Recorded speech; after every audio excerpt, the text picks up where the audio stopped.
తిరుపతిలోని శ్రీ గోవిందరాజస్వామి ఆలయంలో అర్ధరాత్రి సమయంలో తీవ్ర ఉద్రిక్తత చోటు చేసుకుంది. మద్యం మత్తులో ఉన్న ఓ వ్యక్తి ఆలయ గోపురంపైకి ఎక్కి హల్చల్ సృష్టించాడు. గోపురంపై ఉన్న 2 కలశాలను పాక్షికంగా ధ్వంసం చేశాడు. ఏకాంత సేవ అనంతరం గేట్లు మూసిన తర్వాత లోపలికి ప్రవేశించిన అతడు నైటీ మద్యం ఇస్తేనే కిందకు దిగుతానని డిమాండ్ చేశాడు. సమాచారం అందుకున్న ఈస్ట్ పోలీసులు, ఫైర్ సిబ్బంది రంగంలోకి దిగి గోపురంపైకి ఎక్కి అతడిని బలవంతంగా కిందకు దించారు. ఈ ఘటన ఆలయ భద్రతపై తీవ్ర ఆందోళనకు దారితీసింది.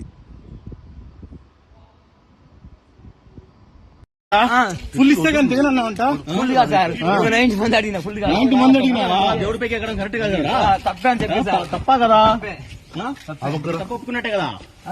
తప్పుకున్నట్టే కరెక్ట్ కాదు కదా? కాదు రే, తప్పుకున్నాడు కదా? ఎక్కువ స్టార్ట్ చేయి.